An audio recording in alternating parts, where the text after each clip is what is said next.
poverty for good. Okay, question of the day. What do UFOs, ghosts, breathwork, and psychedelics have in common?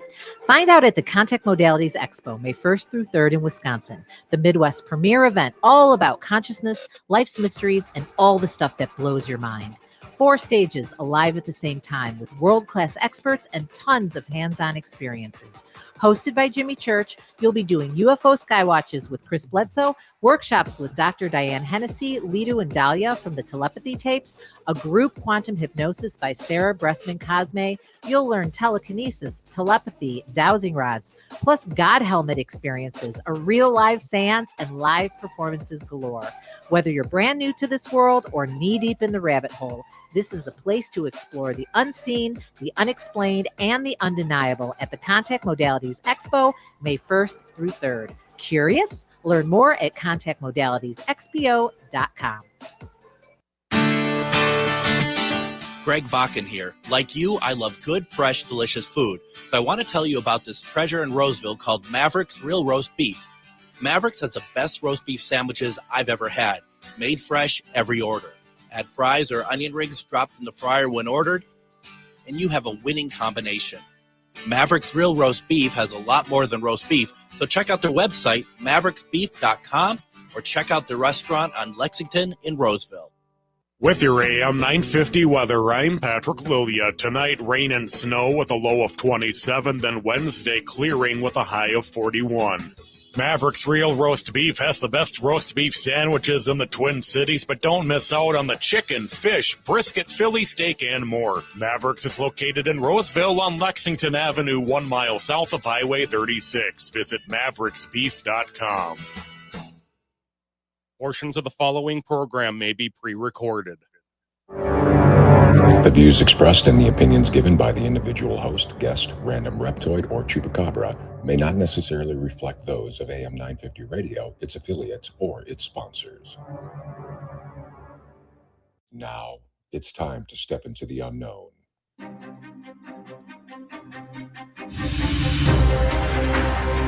There are things people experience but never talk about. A shadow moving in the corner, flickering of the lights, a disembodied voice. We invite you to talk with us. Share your story, share your experience, because this isn't just your story. This is our story. This is GhostBox Radio with Greg Bakun. And this is GhostBox Radio on AM 950, where every night we talk about the paranormal, ufology, Bigfoot, and so much more. My name is Greg Bakun. Thank you very much for joining us tonight. I really do appreciate it.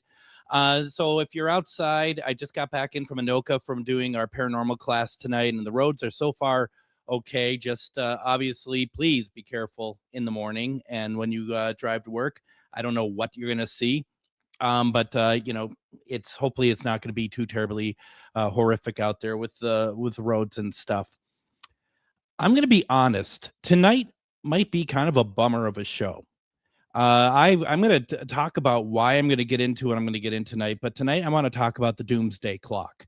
And as I mentioned when I promoted this program before, my goal here is, to give a little bit of a background to it, talk about why it exists, where it came from, what does it mean, and also I kind of want to talk about how this isn't necessarily a political thing. And I really want to stress that that's not what tonight is about.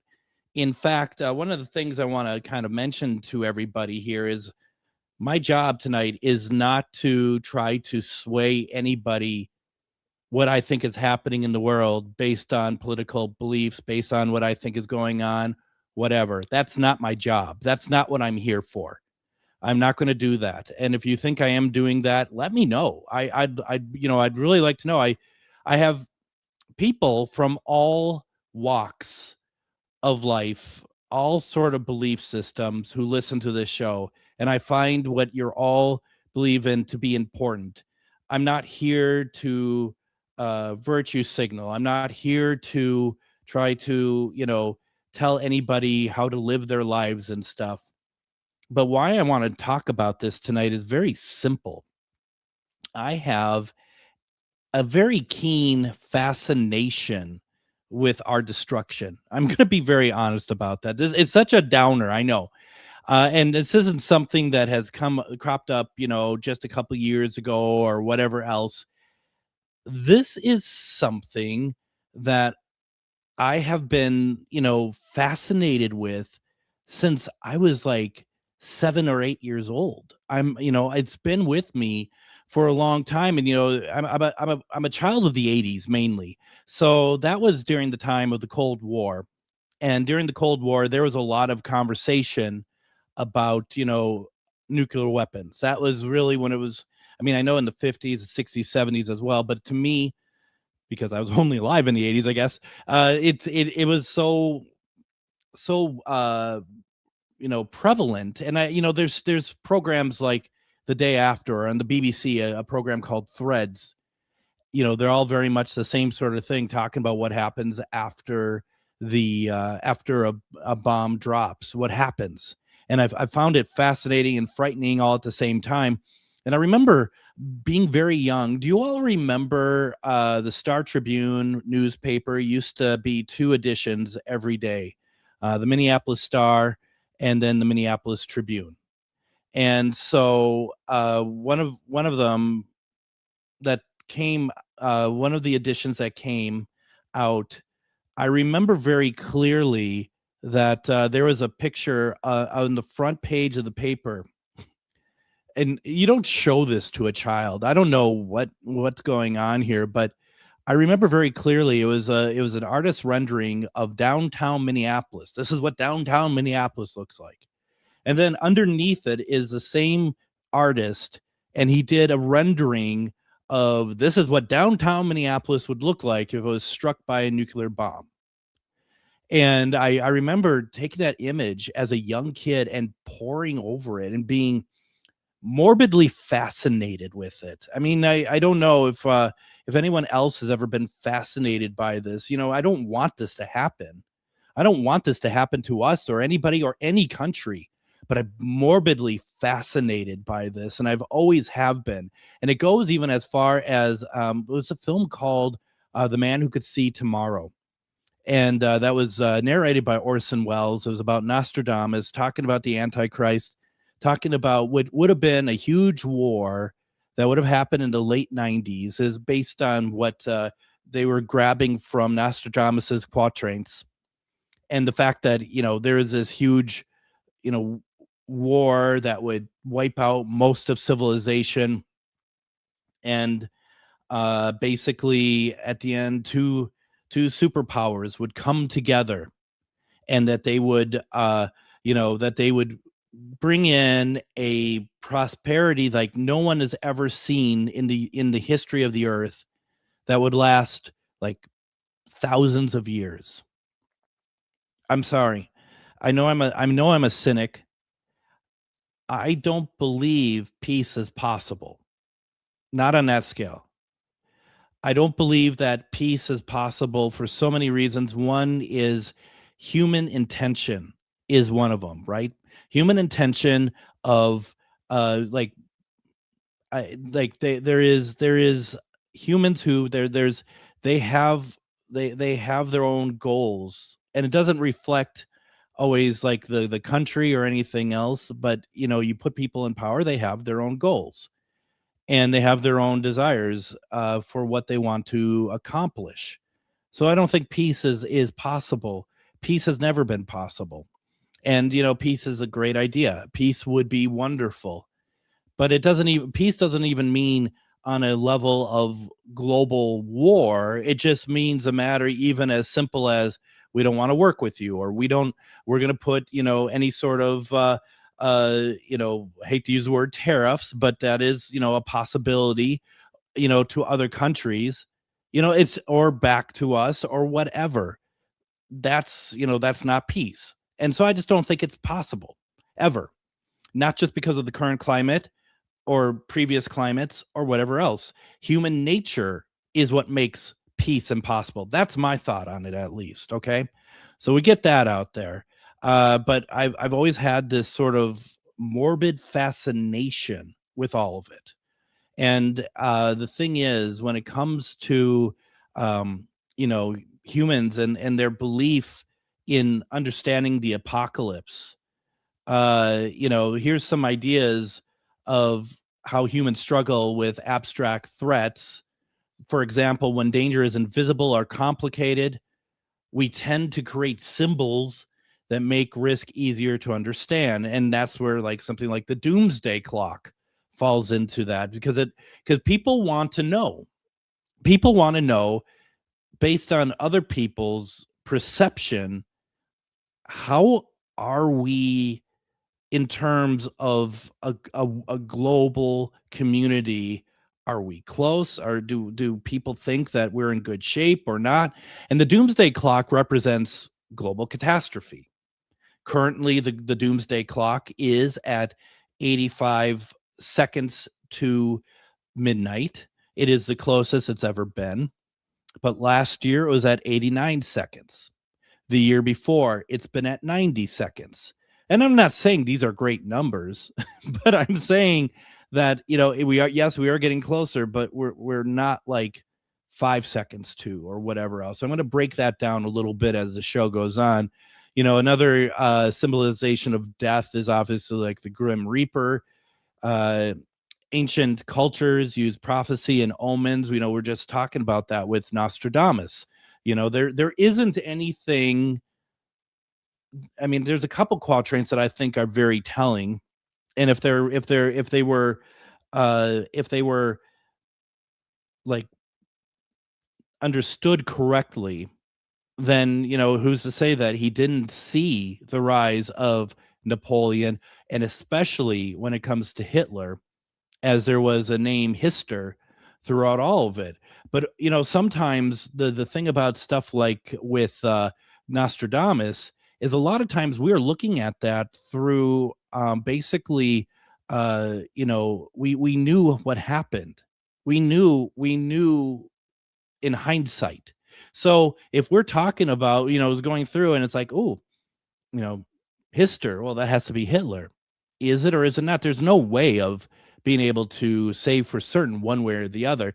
And especially I remember around 9/11, and we think AI is bad now, but I remember around 9/11 there was all of these Nostradamus quatrains that came out, and they were like, two great towers in the sky will fall from a bird, just stuff like that. And it's just like, none of those are real, and I think, if we're talking about the current situation of what's happening here, that's something that we really have to be careful of on any political side. Is what are we reading, and what we're reading, is that true? And that even gets to even a bigger question of what media can we even trust? I mean, and I work for a media station, right? I mean, and I'm saying this, and I'm not saying don't trust what's on my station. You need to go and find what works for you. You always need to find what works for you. But, there's so many places that are putting out false information or information that is tainted by by somebody who wants to lead you a certain way. And I'm always going to ask everybody to please be careful with that.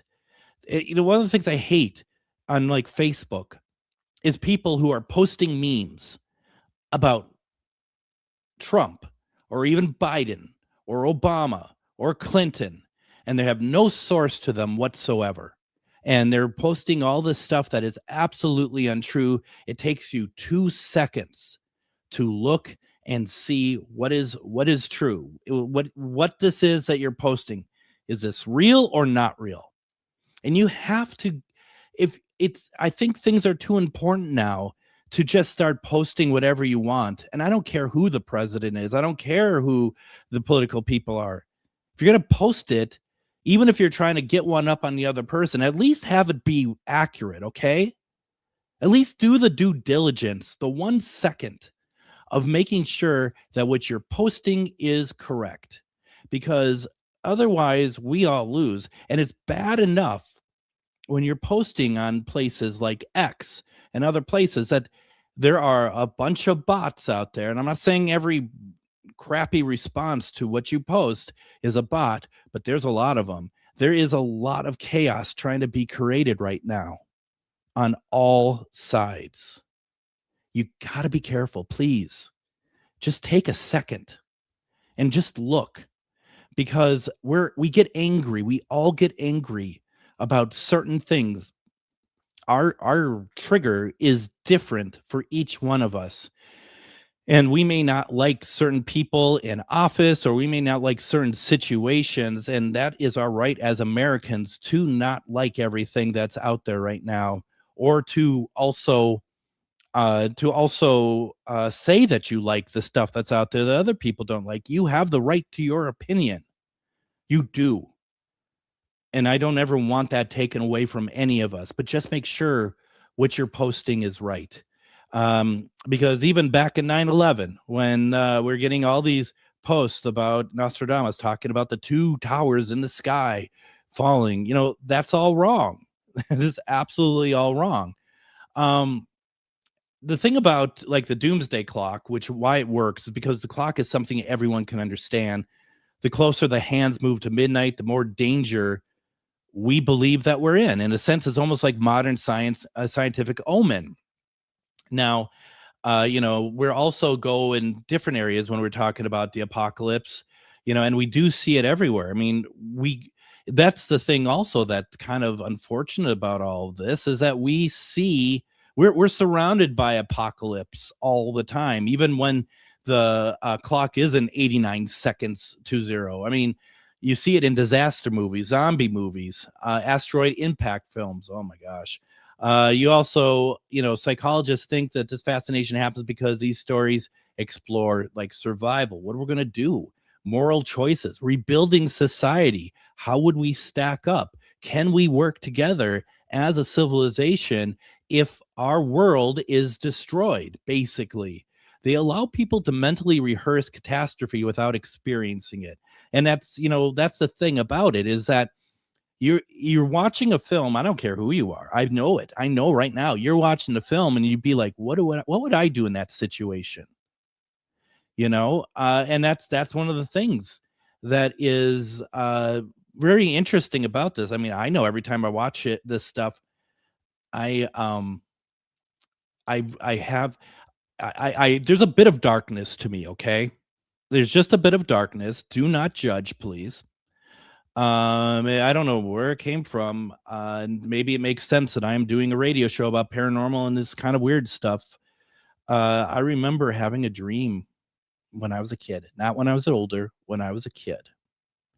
And I remember being on the street, where my family house was, and something was wrong. There was a bunch of us in the street, and I can't even believe I'm telling you this, because you're just going to be like, what is wrong with you? Honestly.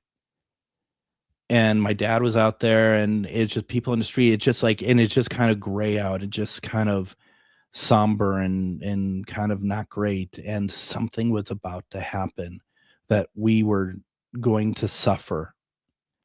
And my dad, this is dark, folks.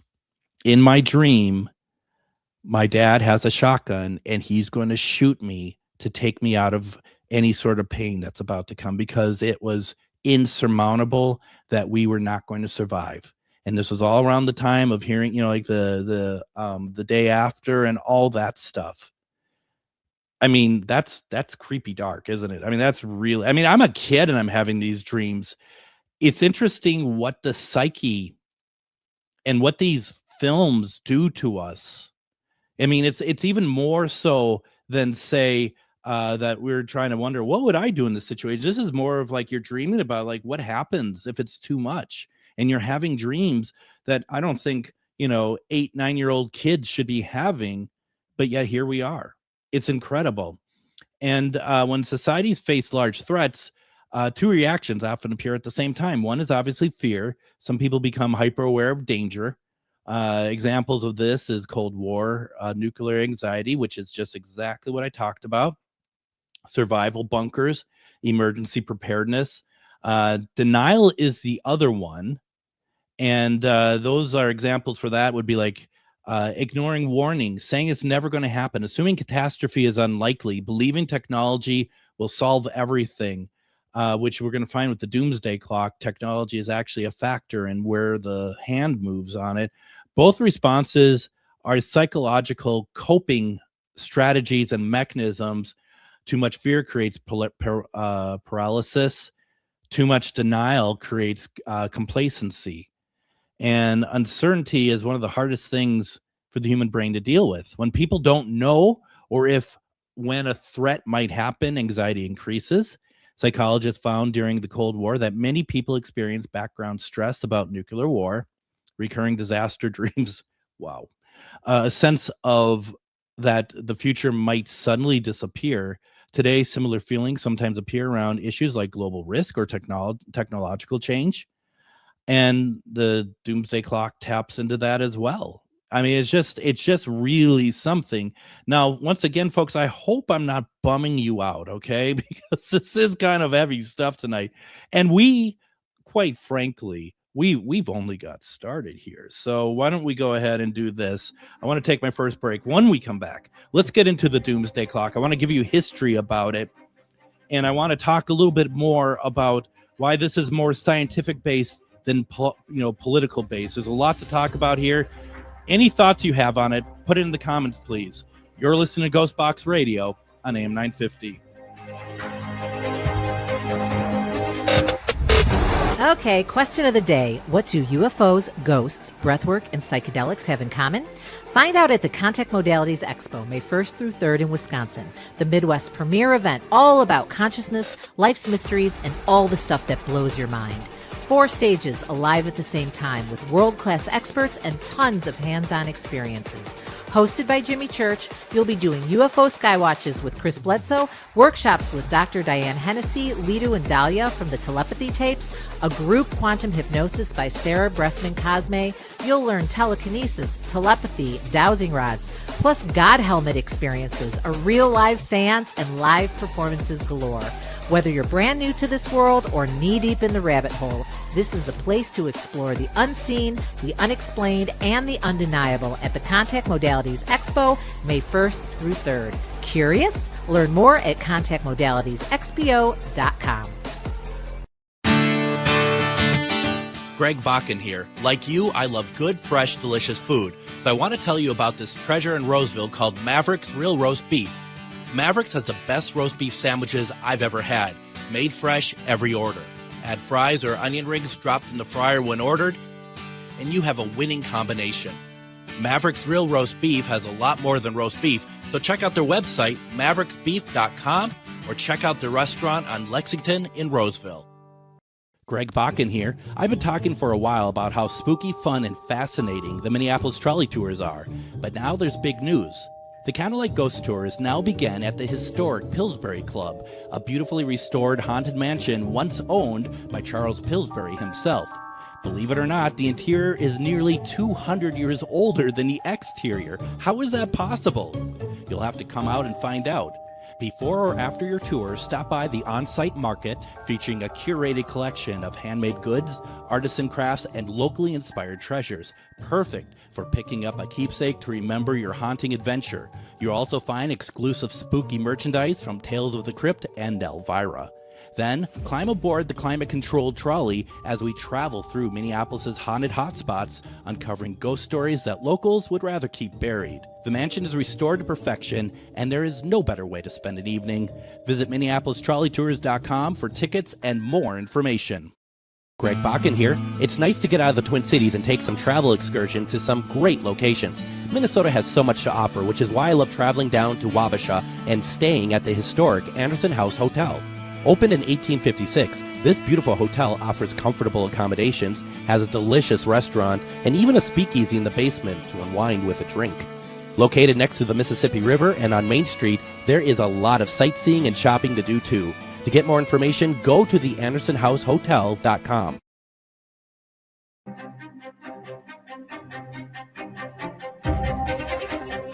So, have I bummed you out yet? I'm sorry. That was quite the heavy segment to start with, and it's only going to get better from here. So something to definitely keep in mind. So before we get back to our conversation tonight, and before the world ends, which it's not going to, so I'm just having fun here. Don't start getting weirdo about all this. You got to come out Thursday to Divine Lights. We're doing a paranormal investigation of the basement, and actually we're going to probably get into some of the areas of the building as well, because there's been a lot of activity lately, and we're very excited to be able to have these opportunities, and we'd love you to join us. It is a 3-hour tour. It starts at 6, goes to 9. You go to Charvinity.com.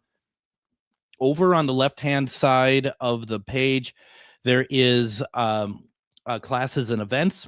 You go there, you get your tickets, you come out and you join us on Thursday. It's a lot of fun. We got a good sized crowd this time, and that generally means that we're going to have a really pretty exciting adventure, and I think it's going to be a lot of fun. So please come out and do so. And then also Ghost Stories and Beyond will return April 1st at Billy's Bar and Grill in Anoka. We'll talk more about that as we get closer, but the topic for April is going to be Legends Unseen. So we're going to be talking a little bit more about that as we get closer. May is going to be, especially if you're into some of the really cool paranormal gear, it's going to be a very rare opportunity, and we're very excited about May. That's going to be May 4th. We'll talk about that. It's not lightsabers. Just want to make sure everyone understands that, because it's May 4th. But it's going to be a lot of fun, and it's going to be a great opportunity. And I'm asking our guest for something in particular that hopefully he will do for us, but he may not. But it's going to be worthwhile to come out there. We are talking about the Doomsday Clock, something that has fascinated me now for a very long time. And, like I said, I've always been fascinated with, the apocalypse, the end of life on Earth as we know it. Very interested in all of that. And not that I hope it happens, far from it. I'm just very interested by it. And I wanted to talk a little bit about the Doomsday Clock with everybody tonight. And this isn't something that, based on current events, I'm like, oh, we should talk about this. This has been on my radar to talk about for over a year. But the thing is that no one from the Doomsday Clock wanted to talk to me. So it's like, okay, well, I'm going to do my best and talk about it myself, and hopefully turn it into something that people might find of interest. And once again, I do want to say, I do not want this to be, I do not want you to believe that I'm trying to tell you anything that is one political party over the other. We're trying to keep politics out of this, because this isn't what it's about. Matter of fact, the Doomsday Clock is a scientific symbol. It's not a political campaign. It is truly not a political campaign. The Doomsday Clock was created by scientists at the Bulletin of Atomic Scientists in 1947. Okay. And the purpose was to communicate global risk in a simple and visual way. And what you need to know about this is that the clock is set once a year, and that's in January. So it's not, it's not impossible, but it's not like you can, based on the last couple of weeks with global aggression, that they're whipping the hand of the clock around. We're 89 seconds away now. We're 30 seconds away now. We're back to 2 minutes away. It doesn't work that way. They assess the year. They assess what's going on, and it then is reset. So the Doomsday Clock doesn't endorse candidates, parties, or specific legislation. Instead, it represents scientists' assessment of existential threats facing humanity. So the Doomsday Clock isn't telling people how to vote. It's a symbolic way scientists communicate risk. And I think that's very important there, because it truly is not meant to be something where it's trying to lay something out for you. When talking about the clock, the focus of the large-scale threats to civilization is such as nuclear weapons, emerging technologies, biological risks, environmental instability, and space hazards. So these are global survival questions. They're not partisan issues.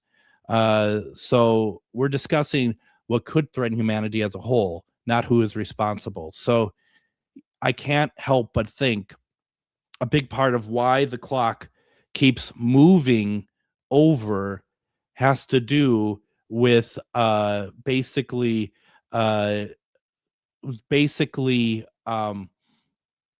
sorry, I got something. I make the mistake. I get a message, and I think I could read the message as well as do a radio show. Folks, I cannot. Let's just be honest about that. Let me back up here real fast. It's once again, it's not about who's responsible. It's just about what's going to happen, and I can't help but think that a big reason why the arms of the clock move forward to midnight is simply because of AI itself. AI has exponentially widened its grasp over the last year and a half. I mean, we've been talking about it, and how much of it is based on that it's just getting too much into people. And here's the thing, I keep hearing people say about AI, well, that bubble has burst and it's not as big as an issue as it was before. I see the opposite. I see it how it, different ways it might have minimalized, but it's still out there. And you got to wonder, as we talk about stuff that people have been talking about, like catastrophe and, the apocalypse, we got to also wonder about whether or not, the idea of people think, I mean, for especially those of us who grew up in the 90s, what is it that we're thinking of when we are talking about AI? Artificial intelligence? We're probably thinking about Terminator 2. We're thinking about Skynet. And even though that is just a film from 1992, I can't help but imagine scientists must put a little bit of that into the equation, wouldn't you think?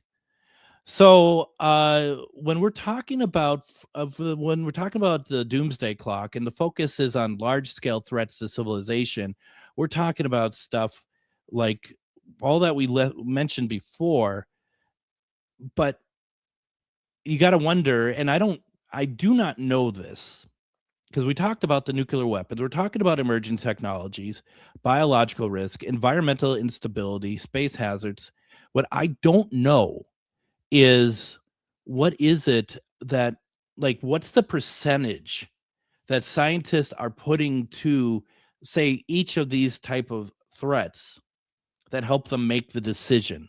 That's what I would love to know. Like nuclear weapons, is that, to us, that's very scary. To me, it's very scary. You just heard me talk about it the last segment.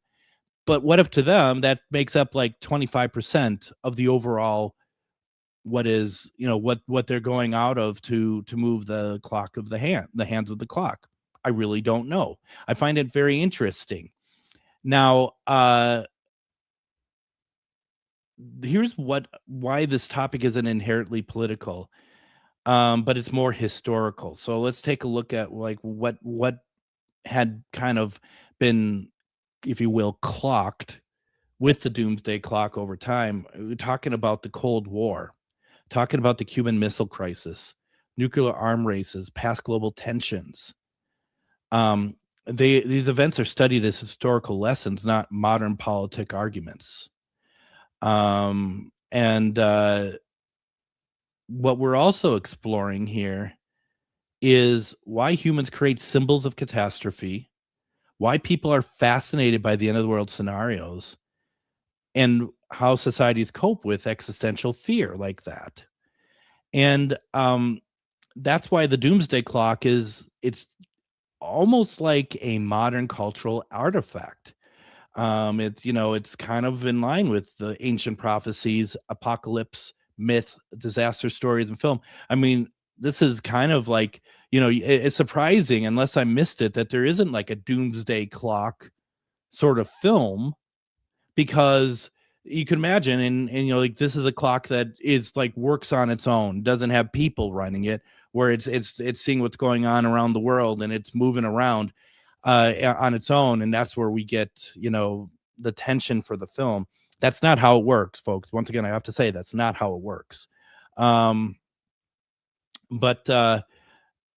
just it's really something, and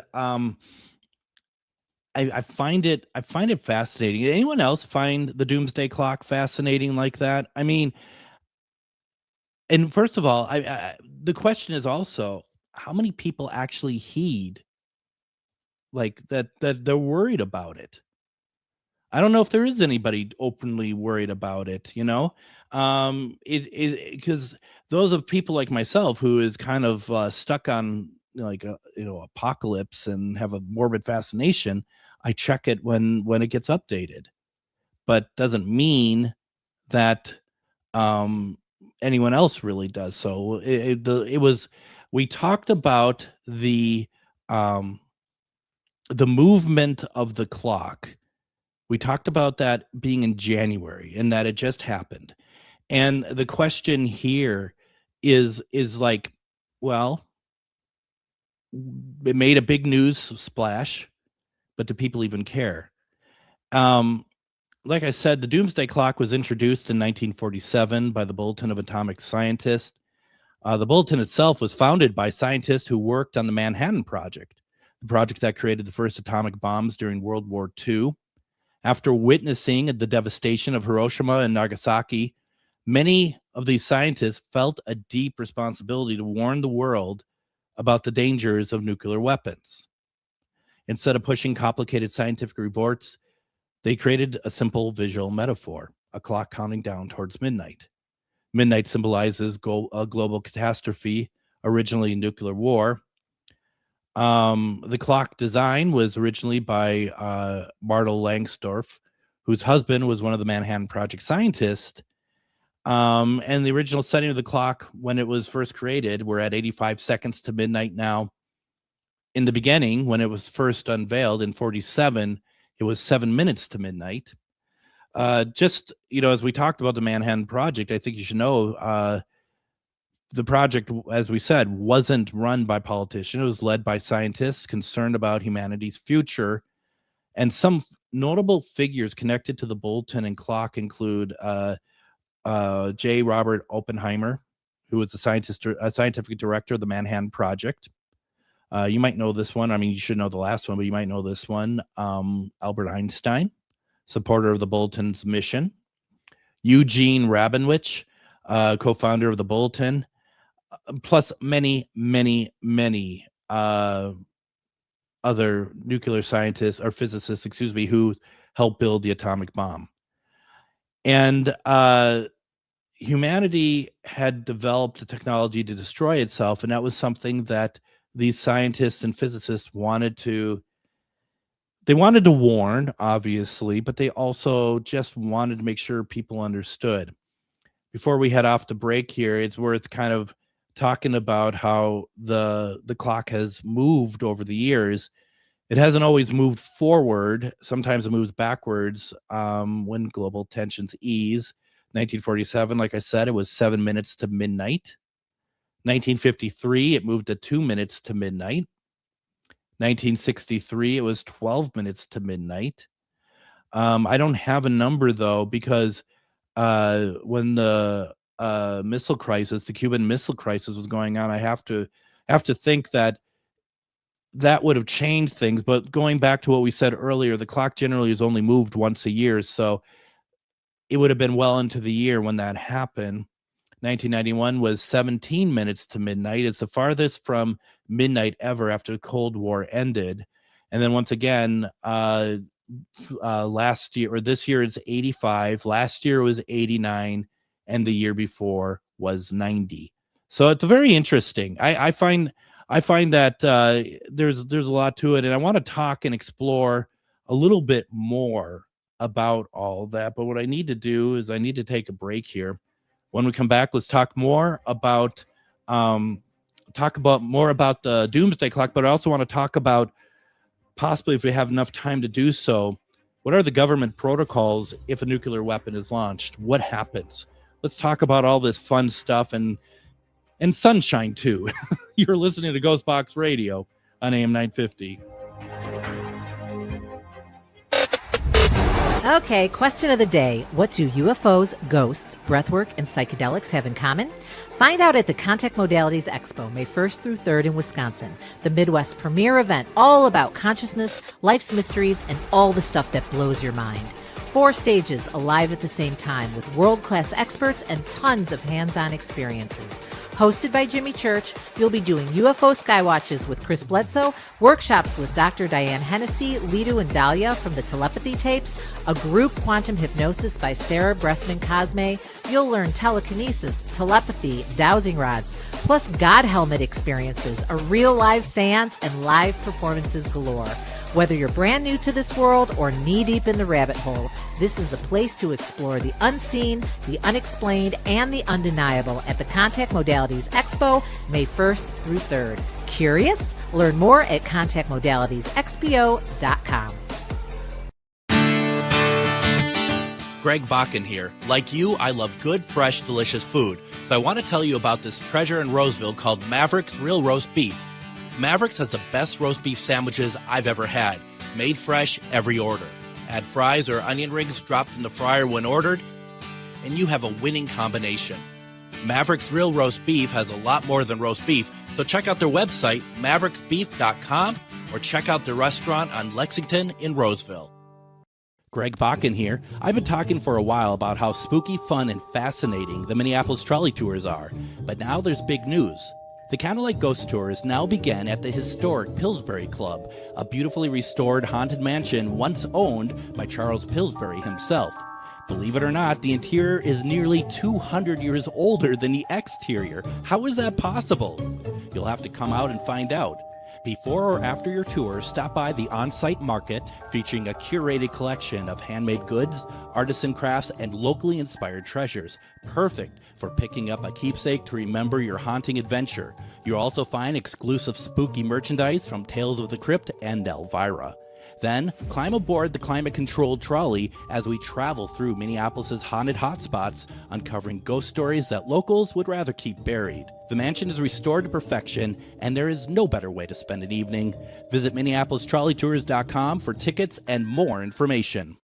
Greg Bakun here. It's nice to get out of the Twin Cities and take some travel excursion to some great locations. Minnesota has so much to offer, which is why I love traveling down to Wabasha and staying at the historic Anderson House Hotel. Opened in 1856, this beautiful hotel offers comfortable accommodations, has a delicious restaurant, and even a speakeasy in the basement to unwind with a drink. Located next to the Mississippi River and on Main Street, there is a lot of sightseeing and shopping to do too. To get more information, go to theandersonhousehotel.com.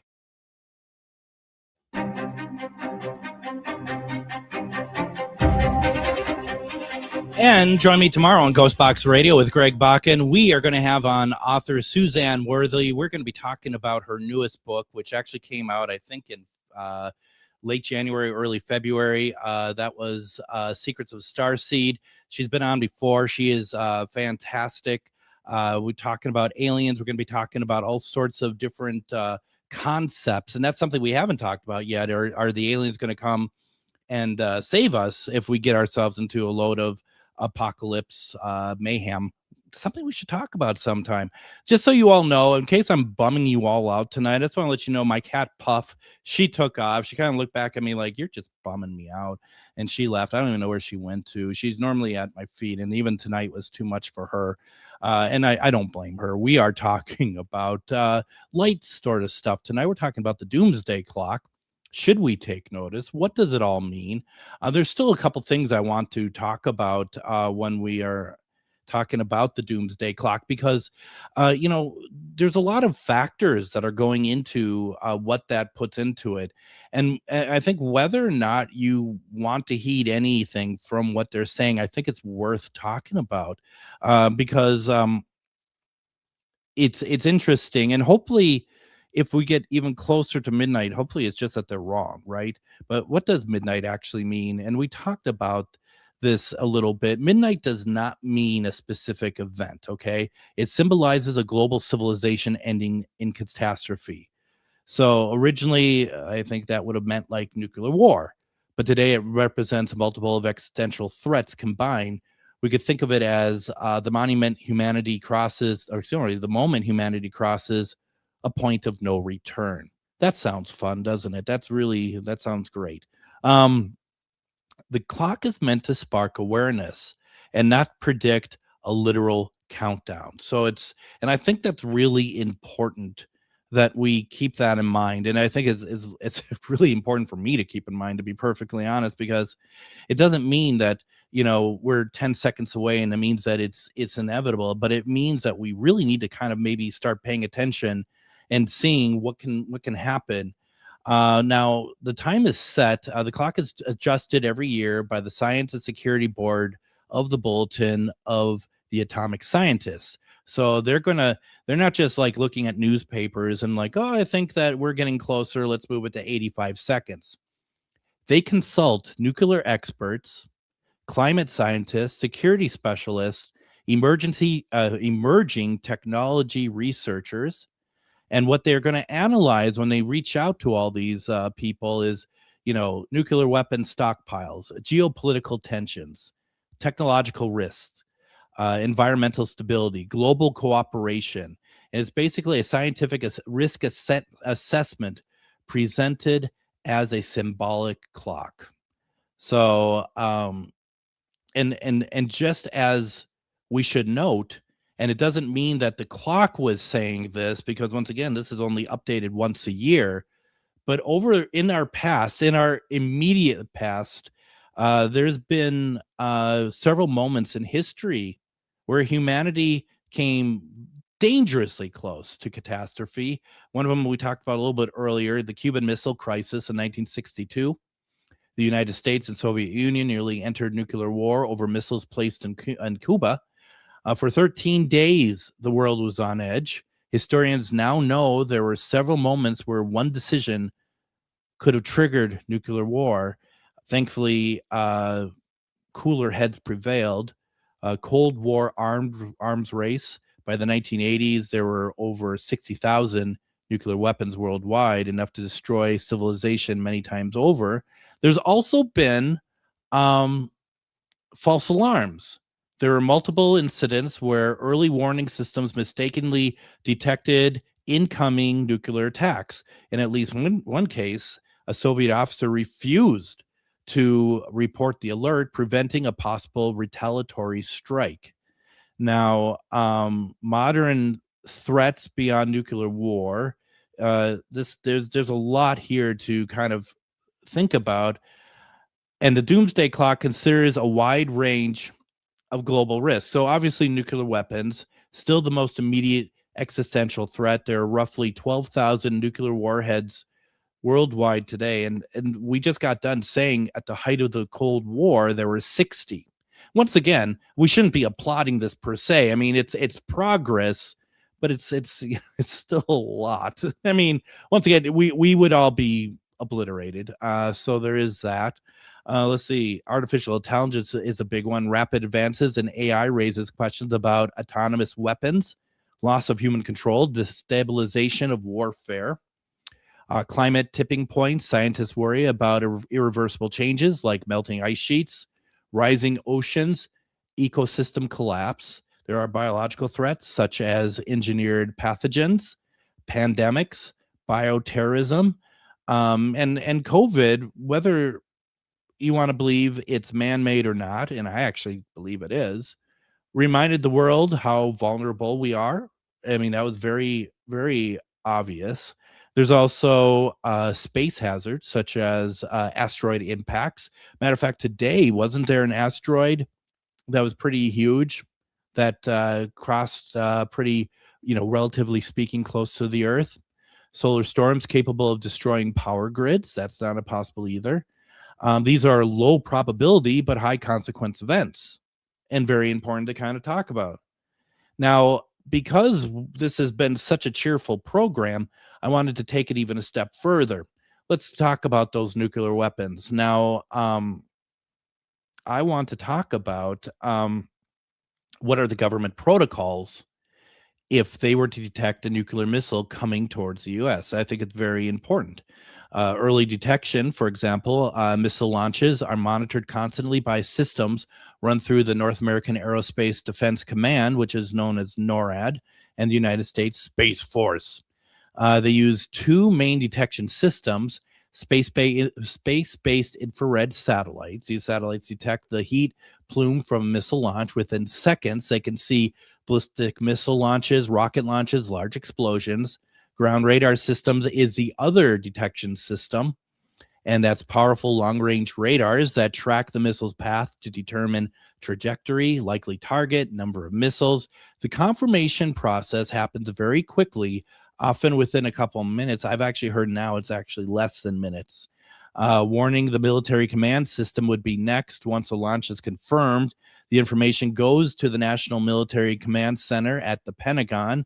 It also immediately shared with the President, the Secretary of Defense, senior military commanders. These leaders may only have 10 to 15 minutes, and I think that I think that's on the generous side to make decisions. If the missile is an intercontinental ballistic missile system, ICBM, there's also the threat assessment. Military analysis determines whether it's a real attack or false alarm, how many missiles are involved, what targets are likely, whether it could be intercepted. False alarms have occurred in history, so confirmation is extremely important. We just talked about one a second ago. There is the missile defense attempt. If possible, the U.S. could attempt to intercept the missile using the ground-based mid-course defense system, operations by Missile Defense Agency. Interceptor missiles launched from Alaska or California attempt to destroy the incoming warhead in space.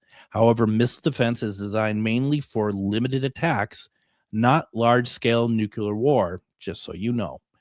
Let's see, civilian warning systems. If an impact risk is confirmed, emergency alerts could be sent through wireless emergency alerts, phone alerts, emergency alert system on TV and radio, government emergency broadcast. The instruction could also typically tell people to get indoors immediately, because that's going to save all of us. Move to the lowest level possible. Stay sheltered for fallout protection. So that's grim. Nuclear command and control. At the same time, the president and military leaders decide how to respond. This may involve U.S. nuclear deterrent forces such as land-based ICBMs, submarine-launched missiles, strategic bombers. The U.S. maintain what they call a nuclear triad to ensure it could respond even after an attack. A key point people don't realize: intercontinental ballistic missiles take about 30 minutes to reach targets, okay? Submarine launch missiles could arrive to 10 to 15 minutes. That's why detection and decision systems are built for extremely rapid response. How are you doing so far? There you go. Here's my question, okay? And I'm not trying to be a weirdo about it, or trying to be a fear monger. Do you think, though, if there was a confirmation of something coming our way, like an ICBM coming our way, would the government let us know? And I'm not trying to start conspiracy or anything, but depending on where it's going, if you're, say it's coming to the Twin Cities, what are you going to do? People's last moments of their lives, they're going to be in gridlock and traffic trying to escape. I don't know. I mean, this is where we get back to the what would you do scenario again. And I've, not surprisingly, I'm sure, I've thought about it quite a bit over time. Like, what would I do? And it's like, I don't know if I would do anything if I found out something was coming my way, because what can I do? I mean, the moment that anyone hears anything, I don't live far from 94. That's going to be gridlocked. Good luck. I mean, I have thought about alternate routes. But do you think I'm the only one? Do you think I'm the only one that thought about alternate? And where am I going to go? I mean, I think what's worrisome is, like, if something struck like the center of like Minneapolis or something, I think I'm far enough out just to be dosed with a great deal of radiation, and that's not great either. So I don't know. I don't know what to do. But the role of the government, I mean, what I mean, telling us that this is happening. I don't know if that's it's. I mean, obviously we would want to know, but at the same time, I don't know. But the problem, not a problem. I think the fact of the matter is say that they didn't say anything to us. There's other people tracking stuff. This is something that people who are not government would pick up on, and they would be talking about, and it would start off as like some kind of weird rumor that you're reading somewhere or seeing it on some social media or something like that. And what's really ultimately happening is that you're thinking, oh, this can't be because the government's going to talk about it, and then soon enough you realize this could be real. I don't know. I hope you're not going to have trouble sleeping tonight with an episode like this. This is kind of dark, isn't it? Even just talking about the Doomsday Clock. But I think the one thing to remember about the Doomsday Clock is that it's not literal. It's not, obviously we're not 85 seconds to midnight. We're not 85 seconds to obliteration. This is something for people to heed. You hope that world leaders would heed to it, but they won't. I mean, that's just a fact. Regardless of who's in control of our government, what party is in control, they're not going to heed the Doomsday Clock, okay? They're just not. Nobody in the world is going to heed the Doomsday Clock who is a government. We're looking at it for ourselves. Scientists are always ones that kind of warn, and we're the ones to ignore. And hopefully that is not the case here. Well, I hope you have a good night's sleep. Hope I didn't ruin that for you tonight. But this is kind of a rare exposure outside the world of paranormal. But we're going to be back tomorrow talking with Suzanne Worthy. We're going to be talking about her book, Secrets of the Starseed. We're going to have a great night. Everybody, sleep well.